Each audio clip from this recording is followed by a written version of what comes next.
Алчалуу төр жылганын үстүңкү боор бетинде тизеге чаба өскөн ак сото жайкалып, сасык коңгуроо гүлдөр менен сары чай чөп араларынан кылтыят. Улам коктуга эңкейиштеген сайын көгүлжүм шимир курай менен топ-топ болуп өскөн жылгын аралашкан узун шалба чөптөр. Кокту өрдөй бадал токой созулат жылга учуна чейин. Баш жагы жонду каптап жамынган жалдай топтошуп өскөн төө куйрук арча, берин серин кыска бадал карагайлар. Орто чене саргыч кызыл бүр жайган четиндер, майда-майда көк ашалган тикенектүү долоно. Алардын түптөрүнө удалаш бир түбүнөн бир нече сабак чыккан ит мурундар. Коктунун аяк жагы жыш өскөн жапыс арчалар, күз келгенде сары, кызыл, күрөң, кочкул түскө боелгон мөлтүрөгөн жемиш берчү арчалар. Азырынча мөмөлөрү кичинекей мончоктой көк бойдон жалбырактар арасынан топ-топ болуп сереет. Атайлап айдап койгондой дүпүйгөн алчалардын этек жагы кертип койгондой тегиз кыркылган. Андан ылдый карай сороюп чыккан дүмүрчөктөр. Жаз жадырап жайнаган кезде миң сандаган бүртүктөр бычыраган апакай, мала кызыл гүл ачып, арылар менен чымын-чиркейлер бал шире шимирген маалында балтамизинен сулаган шактар катар-катар сол болуп жатат. Бүчүрлөрү көбөлүп куурап. Серкебай абышка менен небереси Шурук курч балталар менен куурай түшкөн алча шактарын сол боюнча бутап келатышат. Үпөл менен Гүлипа буталган бутактарды эки тутумдан кылып боолап, өзөктөрүн өзүнчө чогултуп коюуда. Күн чак-чая тиип, төбөгө көтөрүлгөн сайын баятан сергелең тарткан аба жылып, чөп дарактарга ысык өтүп, жыттарын буркуратып төгө баштады. Отун даярдагандар баш көтөрбөй эртеден бери бир топ иштешти. Чекелеринен тергетип, алды бышылдап калган ченде Гүлипа Серкебай абышка уксун дегендей үнүн бек чыгара Үпөлгө кайрылмыш болду. Күн куйкалап кирди го жеңе. Ушу акиги отун даярдайбыз деп жүрүп көкшилти болуп өлбөсөк болду. Колдон тамтык калган жок. Муну кулагы чалган Серкебай абышка келиндерден эс алгысы келгенин дароо түшүнүп: кандай дейсиң Шукен карагым? Максым ичип алсаң кантет?" деп небересине айтканы менен келиндерге да эми бир аз эс алсаңар болот деген кыязды билдирди. Арчалардын ортосунан ийри буйруу болуп агып жаткан көк кашка суунун жээгине келишип, колу жүздөрүн чайкашты. Калай бидонго куя келген арпа Максымдан Үпөл күрүшкөгө куюп сакалдуулата сунду. "Эки арабадай даярдадык көрүнөт", деди Үпөл, мурунтан отун даярдоого катышып жүргөндүк кылып. "Эки араба эмнеге жетет? Жарым түштүк отун. Тигимешке бери болгондо 12 араба даярдабаса болбойт", деди Серкебай абышка түшкө чейин дагы ушунча кыркып боолоо керектигин билдиргендей. "Бутап, боолоп эки иш кылып жатабыз. Убара болбой эле дароо араба менен жүктөп кетсек болмок, таш бүткөндөн кийин", деди акылдуусуна Гүлипа. Бутактар чийилип, канталатып койгон колдорун аягандай алакандар менен сылай. "Ушу сен билген акылды биз билбеген макоо элек" дегендей Үпөл аны мыскылдай карап, эгинекчеп какшыктап койду. "Убара кылбай бай эле айтпайсыңбы? Алтынга бергис акылыңарды. А биз болсок керели кечке тартактап, таяктай тилген алты акмак болуп жүрөбүз. Я Шукен, сен кандай дейсиң? Билярман дүкөнчү жеңенин айтканына?" Үпөл Шуруга кайрылганы менен Серкебай абышкага бул ак кол келинчектин акылдуу сунган кеңешин түккө турбасын түшүндүрүп койсоңуз деген эле. Эмнегедир Үпөл Гүлипаны жактыра берчү эмес. Кандайдыр бир билинер билинбес күнүлүк бар эле.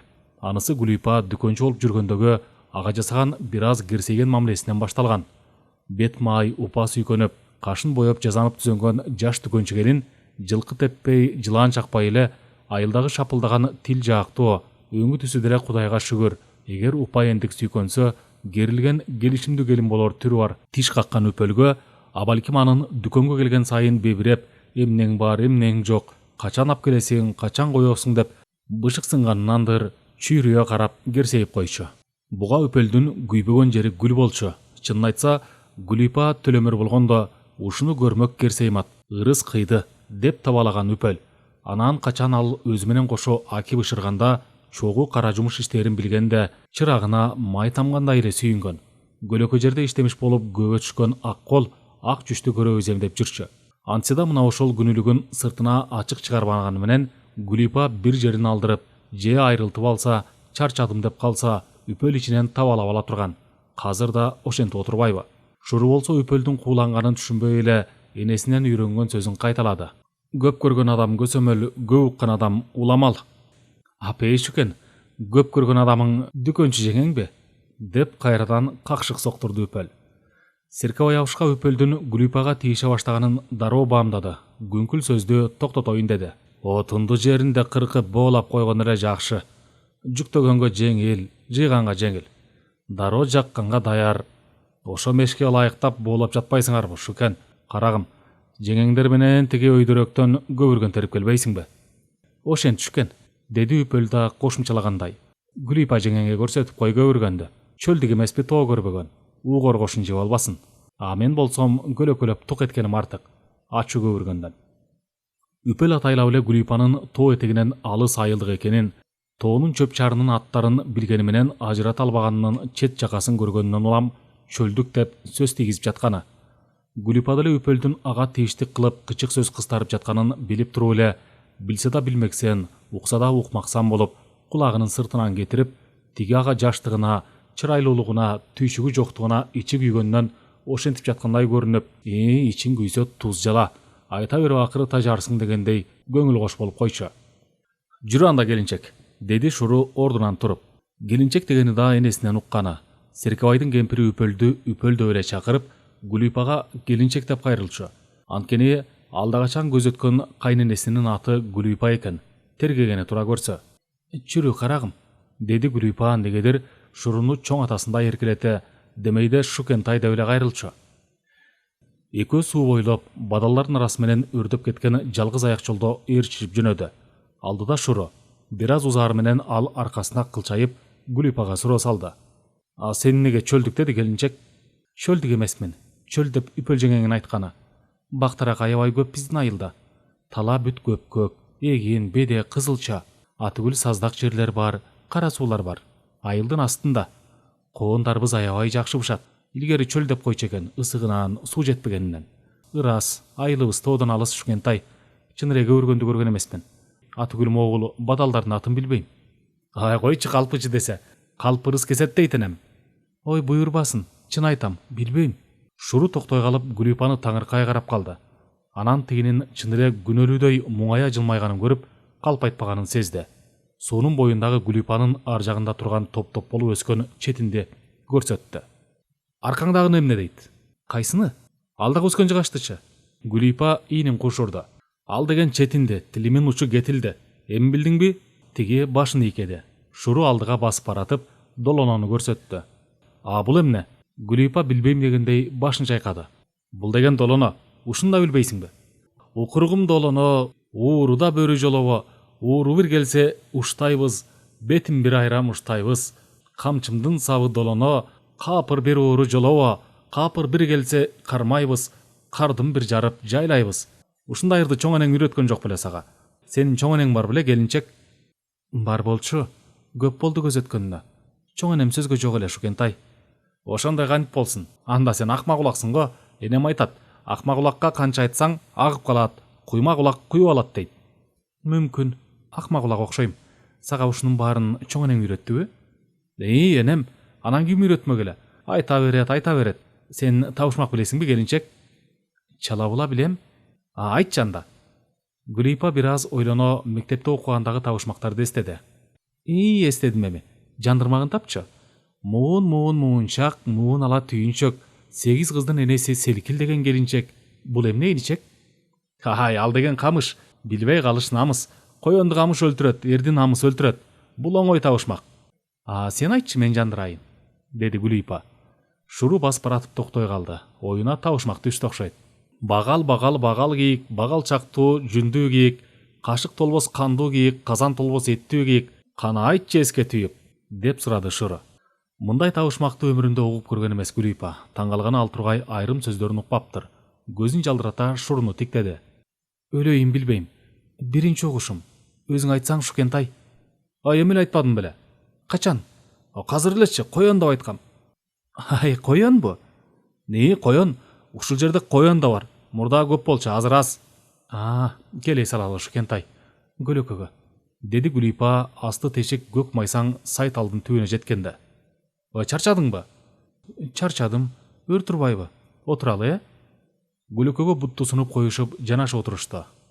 Жана эле улам жогорулап өрдөгөн сайын чөп дарактардын жыты да башкача болуп даана сезилип келаткан. Отуруп бир аз дем алгандан кийин төрдүн түркүм чөбүнөн бадалдын жыттары аралашып каңылжарды жарып жиберчүдөй өзгөчө буркурады. Гүлүйпа оозун ача дем алып кайра искеди. Бул атырдан азем өзгөчө жытты. Анан чалкалай жатып манжаларын салалап башын алакандарына жөлөдү. Ушкентай, сен көп табышмак билесиңби? Деп сурады Гүлүйпа көктү тиктеген боюнча. Шуру анын бул суроосун сынап жаткандай түшүндү. Билгендеримди билем, билбегендеримди билбейм, деди чын дилинен. Анда сен ошо билгениңи мага үйрөтчү. Барынбы? Барын, бүт барын. Оңоюнанбы? Мейли, оңоюнан. Үлпүлдөккө кан куюп, үйлөп талга байладым. Бул китепте бар, карагат. Жерден жик чыкты, эки кулагы тик чыкты. А буда китепте бар, жок азын. Кокту келсе конот, жел келсе желет. Бул эмне болот? Анын деле китепте бар, камгак. Мен китеп окуган эмесмин. Сен кат тааныйсыңбы? Мектепте окуган жок белең? Тааныйм, атам үйрөткөн. Арипте. Дептерге жазып, мектепте окуган жокмун. Мен ушул жерде чоңойдум. Анан сага мынчаны ким окутту, ким үйрөттү? Гүлүйпа таң кала сурады. Билбейм, энем, анан атам. Дагы табышмак айтчы, Ушкентай. Дагыбы? Дагы? Узун уз келет, узун бойлуу кыз келет. Көбөктөрү гөлдүрөп, шакектери шалдырап. Бул суу? Таппадың. Бул деген өзөн. Суунун табышмагы башка. Энем аны бар жандыкка балгымыз, бар жандыкка баргымыз дейт. Мейли. Анын да жакшы табышмак экен. Эми оңой эмесинен айтчы. Оңой эмесиненби? Анда муну таап алчы. Кара тоо кандар өтүп баратат. Кандын уулу казанда калдыратып баратат. Бийик тоо бийлер өтүп баратат. Бийдин кызы бий чечек ыйлап кетип баратат. Ыйлап кетип баратат. Гүлүйпа көпкө ойлонуп көгөргөн туп-тунук көктү тиктей берди. Кандай таза, кандай тунук. Ыйлап кетип баратат. Ыйлагысы келип кетти. Ыйлай албай койду. Көз жашы кургап калса керек. Негедир талаанын асманы келди, көз алдына азыр. Бозоргон чаң басып турган, ал табышмакты унутуп коюп, өзүнчө кобурап койду. Таптаза туп-тунук асман. Таппадың. Күндүн күркүрөгөнү, нөчөрдүн төккөнү. Эмне? Табышмак, тал куйрукка жабышмак, көлөкөсүн көрүшмөк, көрүп алып өбүшмөк, деди Шуру. Гүлүйпа башын көтөрүп өйдө болду. Шуруну бир топко тиктеп туруп, негедир ичинен элжирип кетти. Демейде мажырөө чалыш көрүнгөн, эч ким менен алака береке иши болбогон, өзүнчө эле жүргөн кудай пенделик али бузула элек, табият менен журулуша жаралган, тээ укумдан тукумга келаткан накылды гана кабыл алган жан дүйнөсүн көкүрөгүнүн тереңинде туюп турду. Бирок акыл эсинде аларды калчай албай жатты. Негедир өп алгысы келди Шуруну. Келчи бери секетим, өп коеюн. Деп Шуру чочуп кетти. Секетим деген сөздөн. Ой апендим десе, табышмагыңды таппай калганым үчүн өппөйүнбү жазасына? Койчу, уят. Өпкөндүн эмнеси уят? Ушкентай, деги сен үйүргө кирдиң беле? Үйүрүң эмне, келинчек? Шуру таң калгандай аңкая кайра ага суроо берди. Кудайым пендем десе, алигиче деги канчага чыктың, Ушкентай? 17ге карадың дейт энем. Энем 17ге чыккыча эле энеңдин этегин кармап жүрө бересиңби наристи бойдон? Же сен мени жаман көрөсүңбү? Шуру башын чайкады. Жакшы көрөсүңбү? Айтсаң ачык. Билбейм. Анда жаман көрөт турбайсыңбы? Мен эмес, үпөл жеңем жаман көрөт. Аны сага айттыбы? Жок, көзүм көрүп турбайбы? Гүлүйпа эми чын эле кызыга сурады.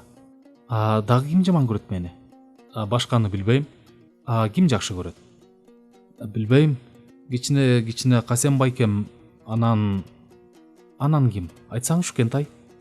Жакен байкем. Жакеби? Дайыма карап калат тамак ичкенде. Касен байкең кичине эле жакшы көрөбү?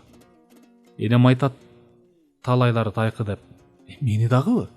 Жүздөрүнөн ырыскы качып турат дейт. Касен байкеми кайсеке бир күнү көңүлүн шуу түйүп качат да кетет.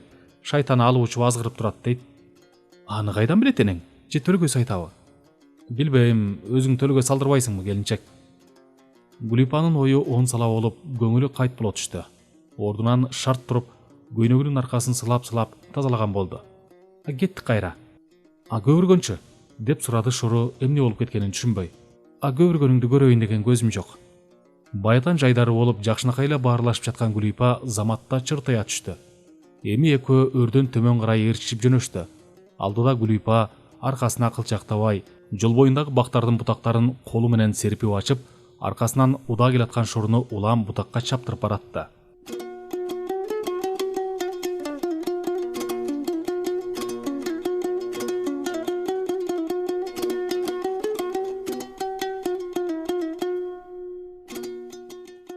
Ташчылар кече болгону 2 араба гана акиташ ташып жеткиришти. 2 күнү бою суканын учурган 2 ууну тегеректеп актап салабыз деп бир топ убара болуп толгон убактыларын кетиришти. Антияда ырдыбаны бийик, чабактардын ичинен такталай салган шады арабага үйүнө 10 центнерден ашыра таш салып, 2 жолу катташты эле бир топ болуптур. Кечке сүйлөшкөн боюнча Бекиш менен Касен таңата өгүздөрүн кошуп, арабаны тээк ташка күндүн мурду жаңыдан чачыраганда айдап келип калышты. Жанжигит аларды ошол жерден күтүп турган. Ал аягын чылбырынан кармап оттотуп, кана тездейли деп сөз менен жардам берген болуп, Бекиш менен Касенди шаштырып ичине көз салган болду. Чай кайнамга жетпей, даяр таштарды ылдамдап жүктөп салышып, орук тамга шашкеге жетпей келип калышты. Алардын шашкан жөнү бар эле. Анткени күнгө бейшемби болчу. Кечке чейин акиташ бышырчу мешке таштарды кынаптап тизип, катар-катар кылып ортосунан жана четтеринен жалын өтө тургандай калап чыгуу керек. Жума күнгө караган түнү ырымдап бата кылып, чечкорго жандык союп, күн уясына кирген маалда от жагып баштабаса болбойт. Бул башынан келаткан ырым. Сайдын коктусундагы бышкан кызыл кирпичтен салынган акиташ бышырчу меш сыртынан төбөсү түшкөн күмбөздү элестетет. Айырмасанын 2 оозу барында. Астыңкы оозунан отун жагат күн түндөп. Үстүңкү оозунан киши кирип, ичине таш тизип калап чыккандан кийин кайрадан кызыл кирпичтер менен бүтөп, сыртын шыбап коюшат. Астыңкы ооз менен үстүңкү ооздун ортосу каршы терши коюлган билектен жоом лом темир ажыратып тор болуп турат. Мештин ичине таштарды кынап койгонго Серкебай абышка чоң уста. Ал жеңил лампүк бешмантын чечип ийип, калпагын алып коюп, топчан мештин ичине кирди. Мештин ооз жагына түшүрүлгөн таштарды Бекиш менен Касен улам бирден алып берип турганга даяр болушту. Серкебай абышка бери кайрылып, жан жигитке сөз айтты. Кана жаке, өзүң жамааттын баш көзүсүң. Учтаганың учуңда, тиштегениң оозуңда жолдо жигиттин бирисиң. Өз колуң менен ырымдап бир таш алып берип кой. Ушуну күтүп тургандай, жан жигит жаргылчак таштай тегерек акиташтан алып, Серкебай абышкага сунуп, четке чыга берди. Бисмиллахир-рахманир-рахим. Бул кол менин колум эмес, Дөтү пиримин колу. Дөтү пирим колдоп телегейи тегиз болсун, оту тегиз тийсин, бири калбай тегиз бышсын, деп баштап Серкебай абышка таштардын мештин ичине тизип кирди. Орто ченинен кумгандын оозундай түтүк чыгарып, астынан тийген жалын таштардын арасынан өткөндөй кереге кылып тизип, алды жагын бош койду. Кийин артын капталдарын толтуруп чыккандан кийин бүтөмөккө бир чай кайнам иштеп, саалы салып, арпа максымдан бир аяктан жутуп коюшуп, түшкө чейин мештин ичинин арткы жана каптал керегелерин толтуруп таш чыккашты.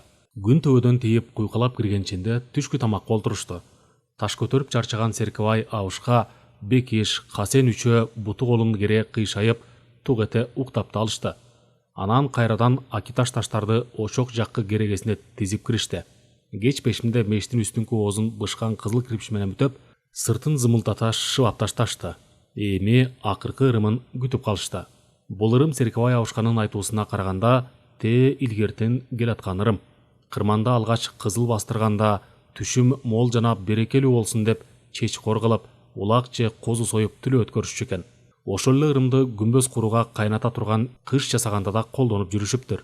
Мында жалаң гана эчки союшчу дешет. Себеп дегенде биринчиден алардын жүн, кылын кыштын лайына аралаштырчу тура.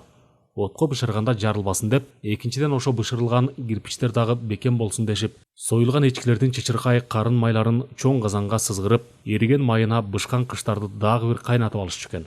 Кыш кайнатып бек салды, кылымдар турсун деп салды деген кеп ошондон улам калган тура. Илгертен эле ушундай очоктордо күмбөзгө кыш бышырып, анын иче тышын агартууга кеткен борлорду да бышырып даярдашчу дешет. Ошондон калган ырым деп былтыр адеп өз алдынча акиташ бышырууну башташканда, Серкебай абышка жан жигитти көндүрүп, мурда кийин өз баштан кечирбеген иште ырымды колдонгондон жакшысы жок деп ынандырып чечкорго улак сойдурган. Оңдой берди болуп, ошол биринчи эле жолку бышырган аки таштар текши бышып, дароо жолдор болгон. Кийин экинчи, үчүнчү жолку бышырууда бышпай катуу ойдон калган таштар көп чыкканда, ал жаккан отунун начардыгынан, маалына мурдараак токтотконунан экенин тажрыйбасы жоктор кайдан билишсин. Ошо чечке жандык сойбой койгондон улам болсо керек деп ойлоп калышкан.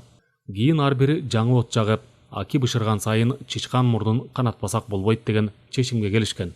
Бир жандыкты очоктун алдында союп, канын чырпыкка агызып, аны менен бенчтин отун тутандырууну өздөрүнчө ырым кылып алышкан. Мына азырда ошол ырымды жасаганы отурушат. Серкебай абышка сайдын ичине кой эчкилерин шуруга айдаттырып короосуна киргизип, мурда ысык тамакка жаздырып келип менчигине кошуп койгон токтуну жетелеп келип, очок алдында бата тилеп мууздады. Бул ырымга аялдар чакырылган жок. Шайтан шабырдан алыс болгон эле дурус деген Серкебай абышканын кейбин эске албай коюуга болбойт эле.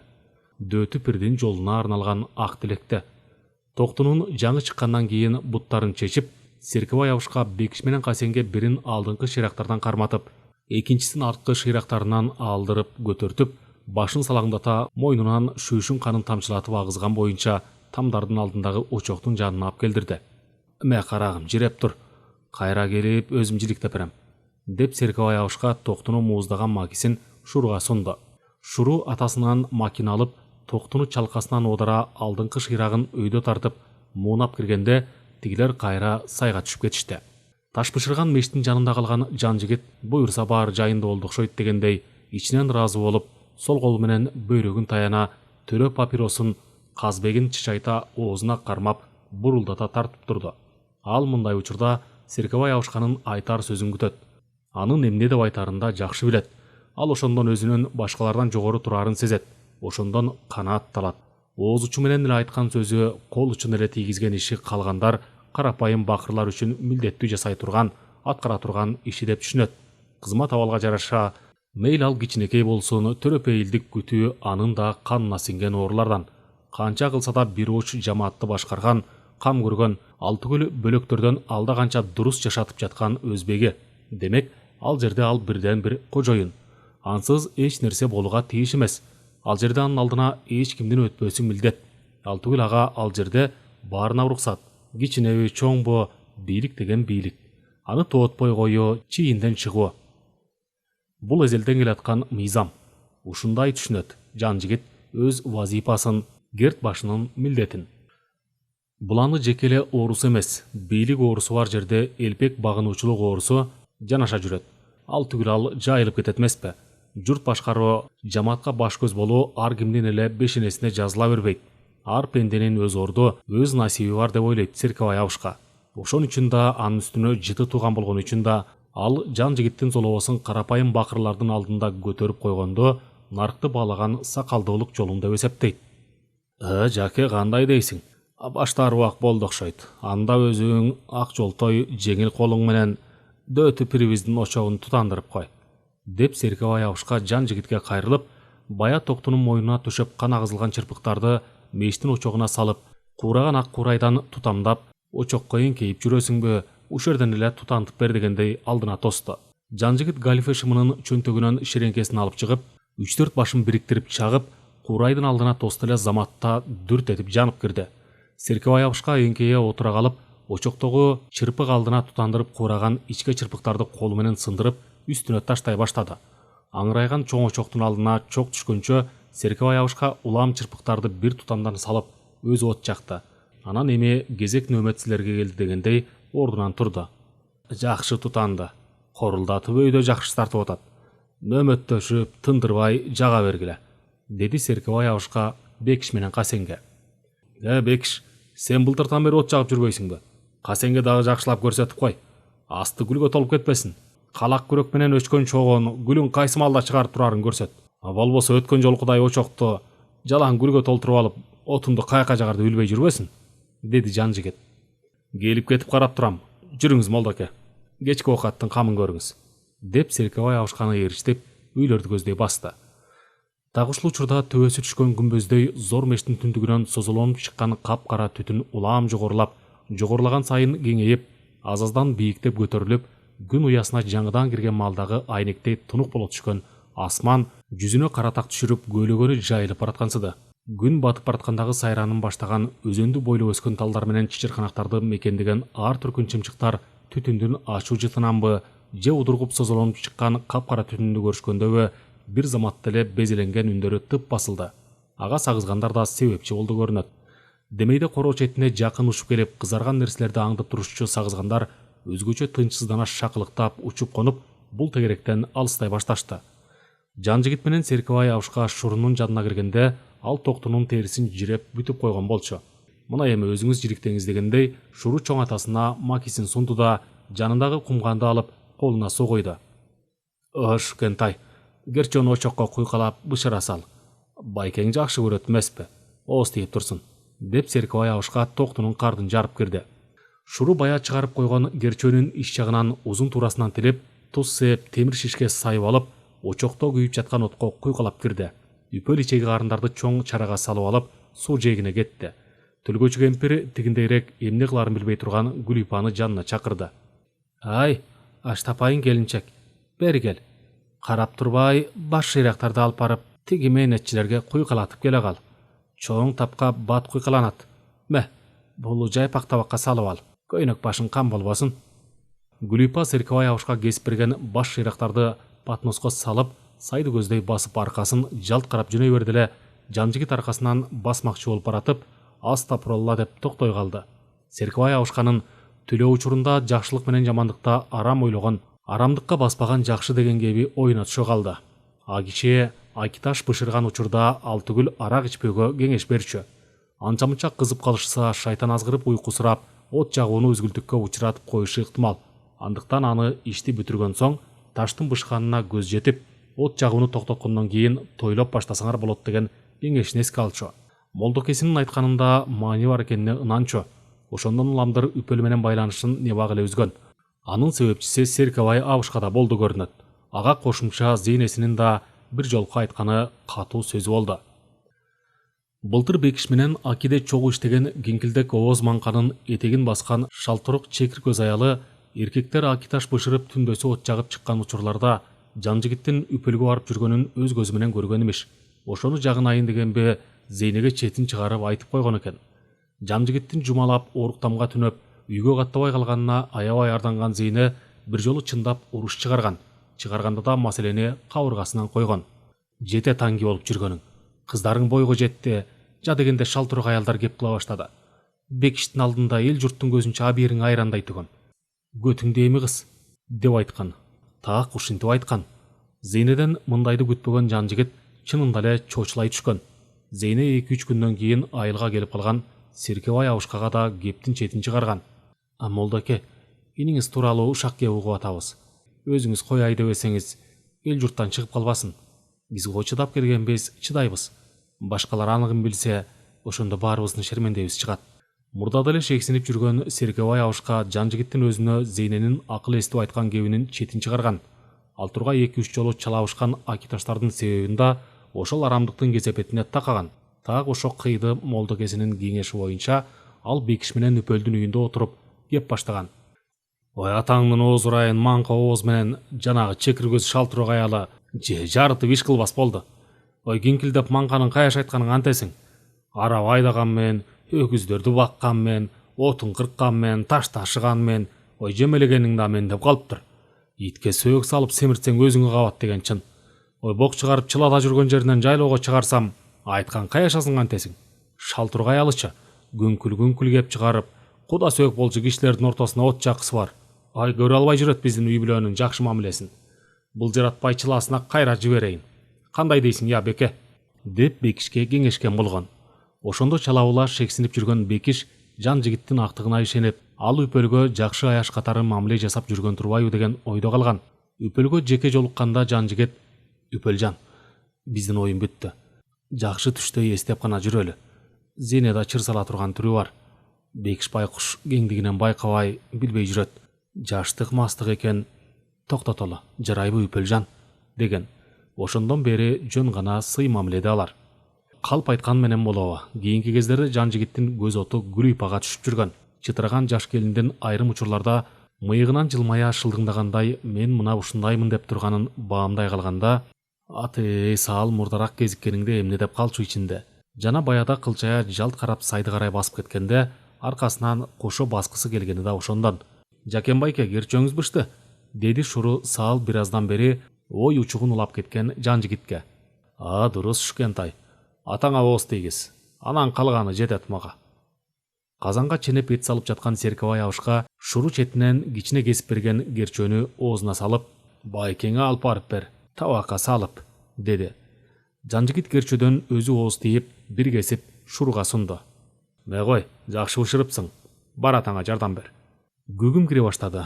Эми сайдын ичинен чыккан созолонгон бозомдук түтүн менен кошо кызарган учкундар көтөрүлүп өчүп жанып, улам бажырап, көгүм коюланган сайын улам көбөйө, улам бийиктеп көтөрүлө, ачык даана кызарып жанып өчүп, түтүндүн түп жагы кыпкызыл жалынга айланып баратты. Караңгы сайдын коктусунан күмбөздөй карган мештин түндүгүнөн бир шумдук аждар жалынын көк асманга бүркүп аткансыйт. Өзөндүн гүр шар эткен шоокуму ошо аждардын козголуп гүрүлдөгөнүн да чоң турмуштун токтобоз шарында элестетет. Тиричиликтин түнкү нообаты күндүзгү нообатына өз ордун бошотуп берип жаткандай, миң түркүн сайран менен көз жарып келатты таңкы дүйнө. Пайгамбар жашына жакындап уйкусу кача баштаган Серкебай абышка куштардын үн алыша сайрап киргенин кулагы дароо чалды. Ансыз да үрүң бараңда турганга башынан көнгөн. Тээ илгертен ата бабанын көчмөндүү турмушунан бери келаткан адетко эрте туру 5 мантын жилбегей жамынып, кепичин коңултак кийип сыртка чыкты. Таң кулан өк салып, жылдыздар жапыр түрккөн экен. Шоонадай созулуп ак жалынга айланып калыптыр. Тиги аким эшинен булаган түтүн. Бекишке ишенсе болот. Айтканды аткарат, кыйшаң-мыйшаңы жок, үзбөй жакканы көрүнүп турат. Ичинен ыраазы болуп Серкебай нарак басып барып, табарсык сындырды. Очоктун жанынан кумгандалып даарат алды. Үйгө кирип кийинип чыгып, төмөн сай боюна түшүп барды. Аппара келди Бекиш баатыр. Ак шоола болуп шоолдап калыптыр. Тау менен жаккан экенсиң. Ишти жасаганга жараша майын чыгарган абзел. Дурус, деди Серкебай абышка Бекиштин жанына келип. Мурду башы бет оту чалабыла көө болуп калган Бекиш кейпи көө колу менен бети башын кайра сыйпалаганго, саргайган тиштерин көрсөтө мактоого ыраазы болгондой ырсыя жылмайды. Иштеп эле жүргөн кара жумуш эмеспи, молдоке, деди Бекиш. Хаппале, деди Серкебай абышка анын сөзүн кубаттагандай. Бейди кул десең өлгүсү келет, кулду кул десең күлкүсү келет дешчү илгеркилер. Ханы билбей эмкилер уу жоктонуп, чычайгылары бар. Түндө Касендин айтканын карабайсыңбы? Кулдай очокчу болуп, гүл чыгарып жүрөт экенбиз деп атпайбы? Пешенесине ошону жазса, мөңкүп кайда барат? Оюлгур болсо 12де баш, союлгур болсо 22де баш дегендин калети жок байым. Ушу очок баарыбызды багып атканын билбейт. Кечеңдеп кер сүйлөгөнүң антесиң. Кой ошону, таң уйку таттуу эмеспи? Барып бир аз тук этип ал. Келинчегиңи жибербей. Аңгыча мен отун ичкертип турайын. Түндүн бир окумунан бери жалгыз от жагып, кечеки оор иштен дени башы талыкшып калган Бекиштин кирпиктери чапталышып эле араң турган. Анын үстүнө чоң оттун табы да нымтыратып, бая Серкебай абышка келгенче улам үргүлөтүп, кайра чочуп ойгонуп, сокур молдо уйкуга жетилетип кеткенге аз эле калган. Жарайт молдоке, азыр үпөлдү жиберем, деп Бекиш кубанып кетти.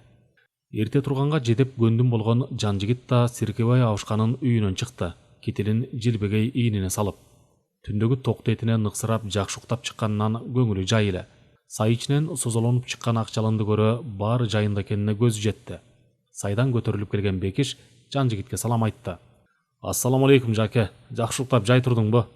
Алейкум салам, жакшы. Өзү тигинен ал жайын сураган жок. Ким калды тиякта? Молдокем, азыр үпөлдү жиберем. Бир аз эс ал, тур деп каяркыларды. Кыз күйөөдөй кыңшылашып жата бербесин, деп жан жигит жогору алчалуу төрдүн оозун көздөй басты. Бердеги урукчулар адетте дара тушатканы төмөн сайдын коктусун карай түшөт. Ал эми жан жигит болсо жогорулап барып, төмөн жактагыларды карап, шашпай отуруп бошонуп келгенде мансаптын жосунундай көрөт. Мына ошонусу да тигилерден жогору экенин сездирчүдөй туят. Эртең мененки чайда жан жигит адетиндей эле ким эмне иш кыларын бөлүштүрдү. Күндүз улам кезектешип, үпөл менен Гүлүйпа от чакканга калтырылды. Аларга Шору жардамдашат. Калгандары Серкебай абышка, Бекиш, Касен, алча кыйганга бармак. Молдоке, балталарды чарыкка тартып курчутуп бериңиз. Бышкан акини суур менен Василге өткөрүп, кайра жаңысын бышырабыз. Таш даяр көп. Аташып алабыз. Отун жеткидей болсун. Түштөн баштап жаңы кыйып келгенден аралаштырып жаккыла. Меш тандырдай кызарбадыбы? Суусу чыгып, кайра жакшы күйөт. Урушта туруш жок, жүргүлө. Бекиш, өгүздөрүңү арабага чегип аркабыздан кел. Суу шактардан жүктөп алып келесиң, деп жан жигит Серкебай абышка бая токуп мамга байлап койгон ал аягын минип, алчалуу төрдү беттеп, жорголотуп өрдөп кетти. Чөп чабык малында уруктамда жатып, чалгы чапкандардын чалгыларын курчутуп берип турууга совхоз мурдатан эле бут чаргап келип койгон. Анын пайдасын акичилер аябай эле көрүп жатышат. Балталарын жалаңдата курчутуп алышса, алча кыйганда, шактарын бутаганда иш батар бырына, өздөрү да анча кыйналбай иштешерин башынан жакшы билишет. Ар бирине экиден балтаны, бири чоңураак, бири кичирээк балтаны Серкебай абышка чарыкка кармап курчутуп берет. Чоң балта менен алча сулатып, кичинеси менен кийин шагын бутайт. Серкебай абышка чарыгын чырылдатып, балталарды курчутканча, Бекиш та өгүздөрүн чегип, арабага жүктөлгөн отунду үстүнөн арчындап алчу аркан жиптерди ырдыбаганга таштап камды турду. Балталарды арабага салып Касенди чакырды. Кана Касен, отур арабага, кеттик. Молдокем тоорусу менен тойпоңдо жетип барат. Бекишти минтип айтканынын да жөнү бар. Серкебай абышка карыш жерге болсо да кашаң тоорусун минбей жүрбөйт. Анысы күндүз дайыма токулу, отко да эр токумун албай коет. Эки жакка чунаңдап качып да кетпейт. Түшкөн жеринде чылбырын сүйрөтүп бош коет. Картая баштаганынан азуусунан чалып калган кашаң тору казыкка байлап аркандаган уйдай болуп, чылбырды тегеренип оттоп жүрө берет. Серкебай абышка кашаң торусун минип тигилердин аркасынан түштү. Бир чакырымдай эле аралык, бат эле жете келишти. Төр өрдөп бастырып кеткен жан жигит отунчулар мерчемдүү жерге келгенин көрүп, ооздугун чыгарбай чөп салдырып жаткан жоргосунун тизгинин тартып ылдый жөнөдү. Бешмант кемселин чечип, балталарын колдоруна алып, канагай жеринен баштайлы деп күтүп турган тиги үчөнүн жанына келди. Дароо эле кыйып бутап арабага салгыла, деди аттан түшпөстөн эле. Ошентебиз жаке, кам тама болбо, деди Серкебай абышка. Жан жигит аттан түшүп, кана баштагыла дегендей эки бутун талтайта, сол колу менен бөйрөгүн таяна карап калды. Соройгон дүмүрлөрдү улам көк жашыл болуп бүрдөп турган арчалардын өзүнчө бир топ болуп бөлүнгөн бадалдын түбүнө барып, сол алаканына түкүрүнүп алып, Бекиш балтаны кериле 3-4 шилтөө менен билектен саал жоонураак шактарын сулата жыкты. Ал карагайдан өзүнчө топ болуп турган алчаларды кыйып бүтүп, бул ишке да маштыгын көрсөткөндөй чалкалай башын көтөрө жанындагыларды карап, ырсая жылмайып, чекесинин терин жеңи менен арчып койду.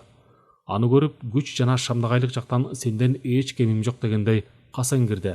Алдагы бир топ өсүп турган алчаларды колун кере шилтей балталап, экөө эрегишкендей бирин бири карап коюп, шымалана гүшүлдөп, бет алдындагы алчаларды кыйып жатты. Серкебай абышка тигилер сулаткан алчалардын тарбайган чоңураак бутактарын кичирээк курч балтасы менен бутап, боо кылып боолагандай бөлүп, жоон сөңөктөрүн өзүнчө бир тарабына таштап, арабага салганга ылайыктап баратты.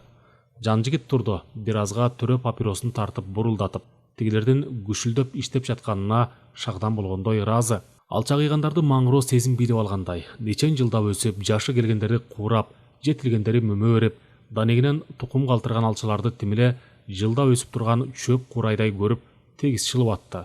Жаңы кыйылган алчалардын дүмүрүнөн, сөңгөктөрүнөн, алтургай бутактарынан шире суусу билинер-билинбес көбүктөнө сызылып чыгып, мөлт-мөлт тамганын, ошол мөлтүлдөгөн тамчылар кыйылып жаткан мөмөлүү дарактын көз жашыган эмес, алардын жаны эң акыркы демдери менен сызылып чыгып жаткан шүүшүн каны экенин көргөн да, сезген да жоктой азыр алчалуу төрдө. Таш бышыргандарды карап келейин, деди бир маалда жан жигит. Ал аягын минип төмөн оруктамга бастырып кетти. Анын карааны алыстаган соң гана тигилер көчүк басып, бир саамга тыныкмак болушту. Жини өлбөйлү, биз деле адамбыз. Эс алалы, хаки таш деп күн түн деп кулча иштей беребизби? Деди Касен корунан сыртка чыгып калган көйнөгүнүн этеги менен эңкейе чекесинен, мойнунан шорголгон терин арчып жатып. Эки сөзүңүн бири кулча иштеп деп калдың, деди бая таңда Серкебай абышканын айткан сөзүн эстеп Бекиш. Иштесең тиштейсиң, бекер оокат, белен тамак жөн келбейт. Ошо бекер оокат, белен тамагыңа тойдум. Кулча иштеп жатса, кулча дейм да, деди Касен жөн калбай, болор болбос кептен эле маташа кеткен адетин кармата. Баатырлар, кулча иштеп бийче иш деген сөз бар. Ал бекеринен эмес, деди Серкебай абышка. Ошо бийче жеп ичкенге тойдум, деди Касен колу менен кекиртегин көрсөтүп. Ремиселонун баласынан бетер бир казандан тамак ичесиң. өзүңчө түтүн булатып, чай да иче албайсың. Ой, жыргаганыбыз ошобу? Анча-мынча тыйын чогултайынчы. Анан ушул жерге токтор бекемин, шахтага кирип кетем. Ой, шахты дейсиң, шахтага кирбей койдуң беле. Келдиңби кайра темселеп? Деди Бекиш мазактагандай. Деги кийинки күндөрдө экөө тең биринин сөзүн экинчиси жактырбай, жөндөн эле сиркелери суу көтөрбөй титиреңдеше түшчү. Бекиш Касендин ага караганда жумушту аз кылганына, ананда тыңсынып көптү көргөндөй сүйлөгөнүнө, жашы улуу экен деп именбей тең ата болгусу келгенине терикчү. Касен болсо Бекиштин моюн сунган жер карамалыгын, Жанжигитке жасаган майда кошоматчылыгын жактырчу эмес. Намыскөй, эркөкүрөк Асипа апасы аны кыйын кезең күндөрдө да канаттууга кактырбай, тумшуктууга чогутпай, эркин өстүргөнүнөнбү, кийин бой тарткандан баштап эркин жүрүп көнгөнүнөнбү, Касен өзү берде оруктамда аны билгизбей басынткандай, билдирбей кордогондой, эң башкысы анын ар намысына, абийирине шек келтиргендей. Ал түгүл адамдык парасатын, анын гана эмес, бердегилердин баардыгынын адамдык касиетин секин-секин тебелеп тепсеп аткандай туйчу. Ошого каяша кылар, каршы турар козголоңдуу ой көкүрөгүнүн түпкүрүндө ойгоно албай козголуп, же жарылып сыртка чыга албай бушайман кылчу кээде. Ошо оюн бирге бөлүшөр, кошо кошулар шерк издечү көңүлүндө. Так ошондой шерк чыкпаганына, чыкмак тургай аны кайрап Бекишке окшоп төбөлөгөнгө чейин барганына кыжалаттанып кетчү. Анын да экөөнүн тең кулагына зайыптарынын мамилесинен чыккан күңкүл-мүңкүл сөздөрү да жетип жүргөнү да колтуктарына суу бүркүп жүргөндүр. Бекиштин аяккы сөзү Касенди кара келтек менен чыкыйга чапкандай эле тийди. Ачуусу ушунчалык келгенинен же сөгүй албай, же ачуу сөз айта албай, чеке териси кош кабаттана бүктөлө түштү. «Эй, былжыраба», деди Касен тутуккандай сөзүн бөлүп айтып. «Жугундукор болуп жүрө бер. Мен анте албайм. Жугундукор болгум келбейт. Адаммын мен, адаммын». «Эй, оозуңа кара. Омурткаңды омуруп коем. Кара муну. Ким жугундукор? Сен эле киши, башкалар киши эмеспи?» деди Бекиш чындап титиреңдеп. Экөөңүн тең эсиң жок экен, деп кейиди Серкебай абышка ордунан тура кала санын нукуп. Качан болсо катындардай кайым айтышасыңар. Бир намыс талашсаңарчы. Болбогон бок сөзгө титиреңдейсиңер. Жолу болгурлар. Кана, мен кетейин. Бириң өлүп, бириң кал. Алдыңарда балтаңар жатат, албарстай.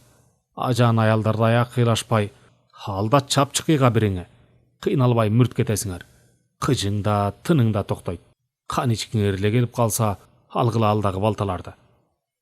Серкебай абышка тиги экөөнүн төбөлөшүп мушташканы араң эле турганын көрүп, дагы бир балекет болуп кетпесин деп, атайлап эле чоочутуп коркутуш үчүн балта алып чабышкыла, жаныңар таттуу болсо өлүп алгыла деп олтурат. Көптү башынан кечирген кыйда абышканын сөзү Бекиштин да, Касендин да сезин мокотуп, үрөйүн учурду. Ачууга алдырып, колуна урунган менен коюп калса майып болушу, ал тургай кырсык болуп кетерин сокур сезимдери туйдурду көрүнөт. Экөө тең эмне кыларын билбей, орундарынан тура Серкебай абышканы карап, өзүңүз бирдеме деп жайкап койбойсузбу дегендей салбырап желдери чыга түштү. Муну дароо байкады Серкебай абышка.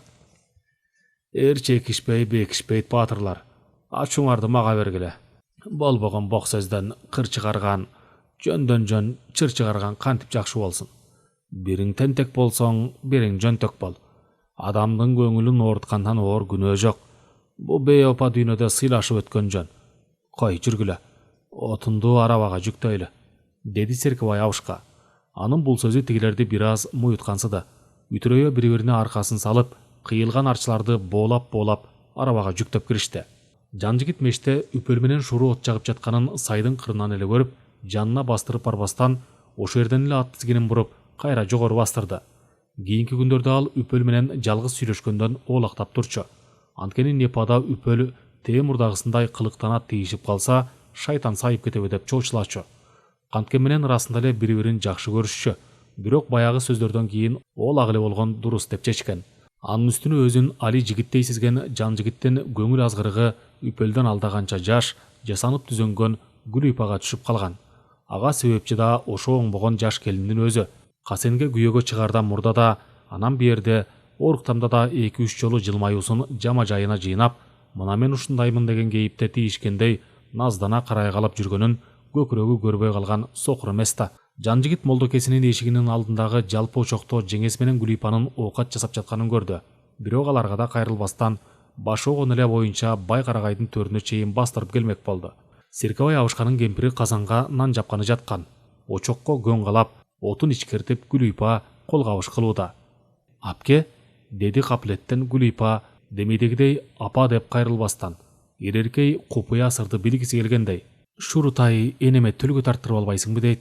«Ал аябай жары көрүп бала эмеспи? Сиз айтты деп көп нерсе айтты. Ошону уксам дедим эле». Төлгөчү кемпир Гүлүйпанын апаке дегенине ичи элжирип кетти. Так ушундай сөздү укпаганына канча жыл болду. Өзүнчө бир өмүр го. Көзүнө мөлтүрөй жаш тегерине түштү. Анысын билгизбей акырын жолугунун учу менен арчып койду. Садагасы», деди кемпир да ичи жылып. Демейдегидей келинчек дебестен, «Бала неменен айтпайт. Кайдан бала болсун апке? 17ге караса. Акылы тунук, али бузула элек. Калп айтканды билбейт. Сиз айтты» дейт. Гүлүйпа андан ары улай албай мукактана токтоду. «Тегеренейимин анысы бар. Баары бир бала бойдон. Чала була укканын чын бүтөт. Аны оюңа алба». «Мейли чала уккандыр. Төлгө тартып берсеңиз мага», деди Гүлүйпа жалоорой. «Кара таштар кандай дебейт кагылайын. Өзүмөн башкага төлгө салбайм. Каргыш берип койгом кагылайын. Бешенесине жазганын көрөт ар ким. Андан артык да болбойт, кем да болбойт. Суранам апаке». «Жо садагасы, каргыш деген катуу. Кыйнаба мени кагылайын. Эмнени айтып жүрөт ушкентай. Чочуткандай. Касен тууралуу, мен тууралуу. Талайыбыз тайкы деген дейт». «Ийде, башканы айткан экен десе», деп кемпир Гүлүйпанын гирдей түшкөн көңүлүн жубатмак болду. Сөз тизгинин башкага буруп. «Өткөндөрүн айтканго, уккандырсың өзүң деле. Шорду 4-5 жашында келди, көрдүк көзүбүз менен. Эл арыса арбак, ат арыса жабак тура. Бир күндө 3 турпанга барып келгендер айтканын көп уккам. Ачып арыган элди жаңы калкоздошкондо көрбөдүкпү? Казак туугандар бизге келгенде. Ошонун айынан Касен киндик кан тамган айылын, агайын тууганын билбей калды. Байкуш Кадыр менен Айспа өз баласы кылып, бөпөлө өстүрүп атты эле, кармалып кетип, Кадыр дайынсыз жоголду. Анан апасынын өмүрү кыска экен, апасынын колунан даам сызып калдың. Касендин тагдыры тайкы болбой, анан кимдин тагдыры тайкы болот? Ошонун баарын сезип токтоно албай жүрбөйбү? Ошону айткамго кагылайын». «А меничи?» деди жадырай Гүлүйпа. «Сени кайдан билейин кагылайын? Көргөнүм эле айткамго». «Ошо көргөнүңүздү эле айтсаңыз». Гүлүйпа да кемпирдин дилиндегисин айтпай бултактатып жатканын сезгендей такып сурап туруп алды. «Чокту тартып алдыңа чогултчу садагасы, казанды көмкөрүп коелу», деди кемпир сөздү башкага бургусу келгендей. Гүлүйпа очоктогу көңдүн чогун кычкач менен алдына тегерек кылып тизип, түтүн чыгып чала күйгөндөрүн кымчып кайра очокко салды. Кемпир казандын кулактарын туткуч менен кармап, бир колу менен сүйөп көмкөрүп, бир колу менен кычкачты алып, кырынан алды жагына жаткырып чоктун үстүнө жапты. Эми көчүк басса болот дегендей, кемпир көк чөптө жаткан талпакка барып отурду. «Көргөнүңүздү айтсаңыз апке», деди Гүлүйпа да анын жанына отуруп, көгөргөндөй кайра суранып. «Көргөндөр көп кагылайын, кайсы бирин айтайын? Мына бай карагай этегинен төрүнө чейин карарган калың карагай эле кече эле уруштун алдында орто жондон жогору болчу. Уруш маалында кыйып учуна чыкты. Былтыртан бери алчалуу төрдү аймап баратат. Кече эле 2 төрдүн суусу таягызчу. Азыр чычка кулак секирип кетет. Көргөндөр көп, амал жок. Көз көргөндү көкүрөк көрбөйт». Кемпирдин кеби Гүлүйпанын кулагынын сыртынан кетип жатты. Анын табышмактатып айткан пикири кызыктырган жок азыр. Аны өз тагдыры кызыктырып атты. Так ушу кемпирдин колундагыдан бетер. «Айланайын апке, сөздү башкага бурасыз. Мен тууралуу айтып берсеңиз көргөнүңүздү». «Көзүңдүн нуру менен жүргөн турганыңан башканы байкаганым жок кагылайын. Көз нурунда санаа турат, убайым турат, алысты дегдеген, көптү дегдеген. Анын эмнесин айтам кагылайын? Көңүлүң менен эмес, көчөргөнүңөн Касендин этегин кармап жүргөнүңө кантип жашырам? Сенин ордуң калаада кагылайын.